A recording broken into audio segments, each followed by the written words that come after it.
ജയിക്കുമ്പോൾ ചരിത്രം സൃഷ്ടിച്ച ക്യാപ്റ്റൻ, തോൽക്കുമ്പോൾ കുറ്റം ചുമക്കേണ്ടി വരുന്ന പാവമണികൾ. ജയത്തിന്റെ ക്രെഡിറ്റ് മുഴുവൻ തിരുവനന്തപുരത്തെ ക്ലിഫ് ഹൗസിലെ എയർ കണ്ടീഷണർ മുറിയിലേക്ക്. തോൽവിയുടെ ഉത്തരവാദിത്തം മുഴുവൻ വെയിലത്ത് കിടന്ന് ചോര നീരാക്കുന്ന താഴെത്തട്ടിലെ ലോക്കൽ സഖാക്കളുടെ തലയിലേക്ക്. എങ്ങനെയുണ്ട് ഈ ഒന്നാന്തര കമ്മ്യൂണിസ്റ്റ് ജനാധിപത്യ ശൈലി? കേൾക്കുമ്പോൾ തന്നെ രോമാഞ്ചം വരുന്നുണ്ടാകും. കേരളത്തിലെ CPM-ൽ ഇപ്പോൾ നടക്കുന്ന ഈ തെറ്റുതിരുത്തൽ നാടകമുണ്ടല്ലോ, അത് കണ്ടാൽ തോന്നും പാർട്ടിയിൽ വിമർശന സ്വാതന്ത്ര്യം അങ്ങ് ഒഴുകി നടക്കുകയാണെന്ന്. അണികളെ, നിങ്ങളുള്ളത് പച്ചയ്ക്ക് തുറന്നു പറയൂ. നമ്മൾ ഒരുമിച്ചിരുന്ന് തിരുത്തുമെന്ന് MA ബേബി മൈക്കിലൂടെ അങ്ങ് സിനിമാറ്റിക് ഡയലോഗ് അടിച്ചപ്പോൾ പാവം താഴെത്തട്ടിലുള്ള സഖാക്കൾ വിചാരിച്ചു സംഗതി സത്യമാണെന്ന്. പാർട്ടി തങ്ങളെ കേൾക്കാൻ പോവുകയാണെന്ന് കരുതി അവർ ഉള്ളിലെ സങ്കടവും ദേഷ്യവും ഒക്കെ അങ്ങ് പച്ചയ്ക്ക് വിളിച്ചു പറഞ്ഞു. മുൻ മുഖ്യമന്ത്രിയുടെ അമിത ധാർഷ്ട്യം, മാസപ്പടി വിവാദങ്ങൾ, ജനങ്ങളെ ശത്രുക്കളാക്കുന്ന ശൈലി, അങ്ങനെ എണ്ണി എണ്ണി അവർ പാർട്ടിയുടെ മുഖത്ത് നോക്കി ചോദിച്ചു.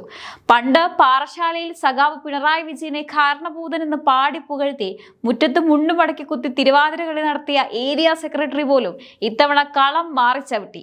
ഈ കനത്ത തകർച്ചയുടെയും പരാജയത്തിന്റെയും യഥാർത്ഥ കാരണഭൂതൻ പിണറായി വിജയൻ എന്ന വ്യക്തി തന്നെയാണെന്ന് സ്വന്തം കമ്മിറ്റിയിൽ അണികളുടെ കയ്യടിയോടെ അദ്ദേഹം ആനടിച്ചു. പക്ഷേ അടിത്തട്ടിലെ ഈ കനൽത്തരികളുടെ ആക്രോശങ്ങളും വികാരങ്ങളും ഒക്കെ അടങ്ങിയ റിപ്പോർട്ട് നേരെ തിരുവനന്തപുരം AKG സെന്ററിലെ വലിയ എയർ കണ്ടീഷണർ മുറിയിലേക്ക് എത്തിയപ്പോഴാണ് ഒറിജിനൽ ട്വിസ്റ്റ് നടന്നത്.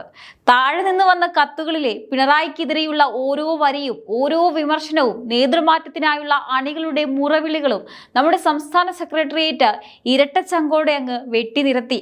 അണികൾ വിചാരിച്ചു തങ്ങൾ പാർട്ടിയെ തിരുത്തുകയാണെന്ന്. പക്ഷെ ഒടുവിൽ റിപ്പോർട്ട് പുറത്തു വന്നപ്പോൾ മനസ്സിലായി, മുകളിലിരിക്കുന്നവർ അണികളുടെ വായാണ് തിരുത്തി അടപ്പിച്ചതെന്ന്.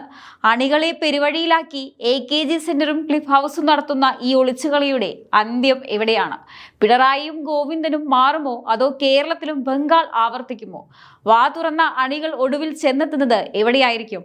നമുക്ക് വിശദമായി പരിശോധിക്കാം എന്താണ് CPM-ൽ സംഭവിച്ചതെന്ന്. ഇവിടെയാണ് കളി. ചിരിക്കേണ്ടതോ കരയേണ്ടതോ എന്ന് മനസ്സിലാകാത്ത അവസ്ഥയിലാണ് ഇപ്പോൾ ഉള്ളത്. പരാജയത്തിന്റെ ഒന്നാം പ്രതി ക്യാപ്റ്റൻ തന്നെയാണെന്ന് നാട്ടുകാർക്ക് മുഴുവൻ അറിയാം. KK ശൈലജ ടീച്ചറെ പോലെയുള്ള ജനകീയ മുഖങ്ങളെ മുന്നിൽ നിർത്തിയിരുന്നെങ്കിൽ പാർട്ടിക്ക് ഈ ഗതി വരില്ലായിരുന്നു എന്ന് അണികൾ അലമുറയിട്ട് പറയുമ്പോഴും മുകളിൽ ഇരിക്കുന്നവർക്ക് അതൊന്നും കേൾക്കാനുള്ള ചെവിയില്ല. പകരം അവർ കണ്ടെത്തിയ ഒരു ദിവ്യ ഔഷധമുണ്ട്: കൂട്ടായ ഉത്തരവാദിത്വം. എന്തൊരു മനോഹരമായ വാക്കാണത്! ജയിക്കുമ്പോൾ അതിന്റെ ക്രെഡിറ്റ് മുഴുവൻ ഇരട്ടച്ചങ്കനും ക്യാപ്റ്റനും കാരണഭൂതനും മാത്രമായിരിക്കും. അതിനുവേണ്ടി പ്രത്യേകം PR ഏജൻസികളും പാട്ടുകാരും തിരുവാതിരക്കളി കലാകാരന്മാരും റെഡിയായി നിൽപ്പുണ്ടാവും. പക്ഷെ തോൽക്കുമ്പോൾ മാത്രം അത് ക്യാപ്റ്റന്റെ തലയിൽ വരില്ല. അത് അണികളുടെ കൂട്ടായ ഉത്തരവാദിത്തമായി മാറും. അതായത് വോട്ട് കുറഞ്ഞത് കണ്ണൂരിലെ തളിപ്പറമ്പിലും പയ്യന്നൂരിലുമുള്ള ലോക്കൽ സഖാക്കളുടെ പ്രവർത്തന വൈകല്യം കൊണ്ടാണത്രേ. മുകളിൽ ഇരിക്കുന്നവർ ചെയ്ത അഴിമതിയും ധാർഷ്ട്യവും താഴെയുള്ളവർ ചുമക്കണം. സംസ്ഥാന സെക്രട്ടറി MV ഗോവിന്ദൻ പത്രസമ്മേളനത്തിൽ വന്നിരുന്ന് ശാസ്ത്രീയമായി ഇത് വിശദീകരിക്കുന്നത് കാണുമ്പോൾ തന്നെ സഹതാപം തോന്നും. അദ്ദേഹത്തിന്റെ ഒടുവിലത്തെ കണ്ടെത്തൽ എന്താണെന്നോ? കേരളത്തിൽ സർക്കാരിനെതിരെ യാതൊരുവിധ ഭരണവിരുദ്ധ വികാരവുമില്ല. മുൻ മുഖ്യമന്ത്രിയുടെ അമിത ധാർഷ്ട്യത്തിൽ ജനങ്ങൾക്ക് ഒട്ടും എതിർപ്പുമില്ല. പിന്നെ എന്താ സംഭവിച്ചതെന്ന് ചോദിച്ചാൽ, അങ്ങ് വോട്ട് ബാങ്കുകളിൽ ചെറിയ ചില അടിയൊഴുക്കുകൾ ഉണ്ടായി. പ്രതിപക്ഷം ബോധപൂർവം ചില കുപ്രചാരണങ്ങൾ നടത്തി. അതുകൊണ്ട് പാവം ജനങ്ങൾ തെറ്റിദ്ധരിച്ചു. ജനങ്ങളുടെ പൾസ് അറിയാൻ ഇത്രയും വലിയൊരു പാർട്ടി മെഷീനറി ഉണ്ടായിട്ടും ഒടുവിൽ കുറ്റം മുഴുവൻ വോട്ട് ചെയ്ത ജനങ്ങളുടെ തലയിലും കുപ്രചാരണം നടത്തിയ പ്രതിപക്ഷത്തിന്റെ തലയിലുമായി. 10 കൊല്ലത്തെ ഭരണം ജനങ്ങളെ സ്വാഭാവികമായി എതിരാക്കിയെന്നും ഭരണത്തിൽ ചില തെറ്റായ പ്രവണതകൾ ഉണ്ടായെന്നും റിപ്പോർട്ടിൽ പരോക്ഷമായി സമ്മതിക്കുന്നുണ്ട്. പക്ഷെ ആ തെറ്റായ പ്രവണതകൾ എന്തൊക്കെയാണെന്ന് ചോദിച്ചാൽ സെക്രട്ടറിക്ക് മിണ്ടാട്ടമില്ല. അത് തിരുത്താൻ പോയിട്ട് അതിന് കാരണക്കാരായവരെ ശിക്ഷിക്കാൻ പോലും പാർട്ടി മുതിരുന്നില്ല. ഇതാണ് പണ്ട് ബംഗാളിലും സംഭവിച്ചത്. അവിടെയും ഇതുപോലെ ബുദ്ധദേവ് ഭട്ടാചാര്യയും മറ്റും അവിടുത്തെ നേതാക്കളുടെയും കടുംപിടുത്തങ്ങളിൽ ചോദ്യം ചെയ്ത അണികളുടെ വാ മൂടിക്കെട്ടി. ജനങ്ങളുടെ വികാരം മനസ്സിലാകാതെ സ്വന്തം നേതാക്കളെ സംരക്ഷിക്കാൻ പാർട്ടി മെഷീനറി മുഴുവൻ ദുരുപയോഗം ചെയ്തപ്പോൾ ബംഗാളിലെ ജനങ്ങൾ ഒരു സുപ്രഭാതത്തിൽ പാർട്ടി അങ്ങ് തൂത്തുവാരി ബംഗാൾ ഉൾക്കടലിൽ എറിഞ്ഞു. ഇന്ന് ബംഗാളിൽ CPM വെറും ഒരു ബോർഡ് മാത്രമായി അവശേഷിക്കുമ്പോഴും ആ ചരിത്രത്തിൽ നിന്ന് ഒരു പാഠവും പഠിക്കാൻ കേരളത്തിലെ നേതൃത്വം തയ്യാറായില്ല എന്നതാണ് ഏറ്റവും വലിയ തമാശ. എം.വി. ഗോവിന്ദനും പിണറായി വിജയനും അവിടെ തന്നെ കാണും. അവർക്ക് യാതൊരു മാറ്റവും ഉണ്ടാവില്ല. കാരണം അവർക്ക് തിരുത്തൽ എന്നാൽ അണികളെ തിരുത്തൽ മാത്രമാണ്, സ്വയം തിരുത്തലല്ല. ഇപ്പോൾ ഇതാ ഈ തമ്മിലടി ഒത്തുതീർക്കാൻ ഓഗസ്റ്റ് മാസം വരെ സമയം നീട്ടി നൽകിയിരിക്കുകയാണ്. ഓഗസ്റ്റിൽ ഒരു വിപുലീകൃത സംസ്ഥാന കമ്മിറ്റി ചേരുമത്രേ. അതിനു മുൻപ് അണികൾക്ക് ഒന്നുകൂടി വാ തുറക്കാൻ അവസരം കൊടുക്കും. എന്നിട്ട് എന്ത് ചെയ്യും? നേരത്തെ ചെയ്തതുപോലെ പിണറായിക്കെതിരെയുള്ള വരികൾ നോക്കി നോക്കി വെട്ടിമാറ്റും. ഈ നാടകം കാണുമ്പോൾ പാവം അണികൾക്ക് ഇപ്പോഴാണ് കാര്യം മനസ്സിലായത്. എം.എ. ബേബിയെ വിശ്വസിച്ച് പിണറായിയെ വിമർശിച്ചവർ ഒടുവിൽ പെരുവഴിയിലാകുന്ന അവസ്ഥയാണ്. ഈ തമ്മിത്തല്ലിന് ഒരു അന്ത്യവുമില്ല. ഇതൊരു തുടർച്ചയായ പ്രഹസനമാണ്. ക്ലിഫ് ഹൗസും AKG സെന്ററും വിചാരിക്കുന്നത് അവർ ചെയ്യുന്നതെല്ലാം ജനങ്ങൾ കണ്ണുമടച്ച് വിശ്വസിച്ചോളും എന്നാണ്. സർക്കാരിന്റെ നയങ്ങളിലോ ഒരു മുൻ മുഖ്യമന്ത്രിയുടെ ശൈലിയിലോ തെറ്റില്ല എന്ന് ആവർത്തിച്ച് പറയുമ്പോഴും താഴെത്തട്ടിൽ പുകയുന്ന കനൽ എന്ന് കെടുമെന്ന് ആർക്കും അറിയില്ല.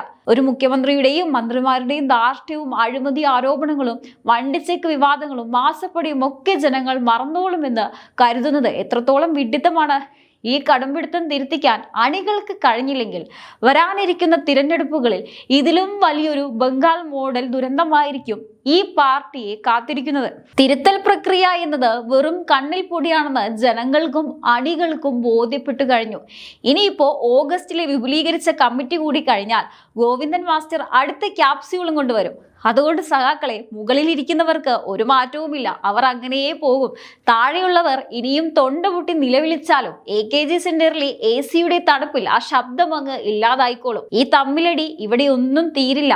ഇത് തുടർന്നുകൊണ്ടേയിരിക്കും. ഇനി പ്രതിപക്ഷ നേതാവ് സ്ഥാനത്ത് നിന്ന് പിണറായി വിജയനെയും തിരഞ്ഞെടുപ്പ് തന്ത്രങ്ങൾ പാളി തകർന്നടിഞ്ഞ സാഹചര്യത്തിൽ പാർട്ടി സെക്രട്ടറി സ്ഥാനത്ത് നിന്ന് M.V. ഗോവിന്ദനെയും അങ്ങ് ദൂരെ മാറ്റണം. ഇതായിരുന്നു കേരളത്തിലുടനീളമുള്ള കീഴ്ഘടകങ്ങളിൽ നിന്ന് സഖാക്കൾ ഒന്നടങ്കം തൊണ്ട പൊട്ടി വിളിച്ചു പറഞ്ഞ ഏറ്റവും കടുത്ത ആവശ്യം. അണികൾ വിചാരിച്ചു സംഗതി അങ്ങ് AKG സെന്ററിന്റെ മുകളിൽ എത്തുമ്പോൾ വലിയ എന്തോ മാറ്റം ഉണ്ടാകുമെന്ന്. പക്ഷേ നമ്മുടെ സംസ്ഥാന നേതൃത്വമുണ്ടല്ലോ, ഇതൊന്നും കാണാനോ കേൾക്കാനോ ഉള്ള മൂഡിലല്ല അവരിപ്പോൾ.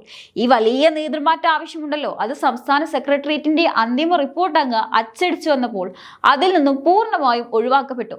അതായത് അണികൾ താഴെ ഇരുന്ന് വെയിലത്ത് കിടന്ന് ചോര തുപ്പി പറഞ്ഞ വലിയ ഡിമാൻഡുകൾ മുഴുവൻ AKG സെന്ററിലെ പേപ്പർ ഷെഡർ മെഷീനിലിട്ട് അങ്ങ് പൊടിയാക്കി കളഞ്ഞു. വ്യക്തിപരവും നയപരവുമായ വീഴ്ചകളെ അങ്ങേയറ്റം മയപ്പെടുത്തി പഞ്ചസാര ചേർത്ത് തയ്യാറാക്കിയ ഒരു റിപ്പോർട്ടിലൂടെ തോൽവിയുടെ യഥാർത്ഥ ഉത്തരവാദികളായ ആ ഉന്നതന്മാരെ എങ്ങനെയെങ്കിലും സംരക്ഷിക്കുന്ന നിലപാടാണ് CPM സംസ്ഥാന കമ്മിറ്റി ഇപ്പോൾ പരസ്യമായി സ്വീകരിച്ചിരിക്കുന്നത്. കണ്ണൂരിലുണ്ടായത് വലിയ വീഴ്ചയാണെന്ന് സംസ്ഥാന സമിതിയിൽ കടുത്ത വിമർശനം ഉയർന്നിരുന്നു എന്നത് വലിയൊരു സത്യമാണ്. സ്ഥാനാർത്ഥി നിർണയം പാളിയെന്നും തളിപ്പറമ്പിലും പയ്യന്നൂരിലും അടക്കം ജില്ലാ സംസ്ഥാന നേതൃത്വങ്ങൾക്ക് ഗുരുതരമായ പാളിച്ചകൾ സംഭവിച്ചെന്നും അവിടുത്തെ അംഗങ്ങൾ അക്കമിട്ട് ചൂണ്ടിക്കാട്ടിയിരുന്നു. എന്നാൽ ഈ വീഴ്ചകളെല്ലാം പതിവ് പോലെ പാവം അണികളുടെയും പ്രാദേശിക നേതാക്കളുടെയും തലയിൽ അങ്ങ് കെട്ടിവെച്ച് തങ്ങൾ തെറ്റുകാരാണെന്ന് സമ്മതിക്കാൻ മുകളിലുള്ള വലിയ സഖാക്കൾ ഒട്ടും തയ്യാറാകുന്നില്ല. താഴെത്തട്ടിലെ സഖാക്കളുടെ പ്രവർത്തന വൈകല്യമാണ് തോൽവിക്ക് കാരണമെന്ന രീതിയിലാണ് സംസ്ഥാന സെക്രട്ടറി M.V. ഗോവിന്ദൻ മാസ്റ്റർ ഇപ്പോഴും കാര്യങ്ങൾ പറഞ്ഞു വെക്കുന്നത്.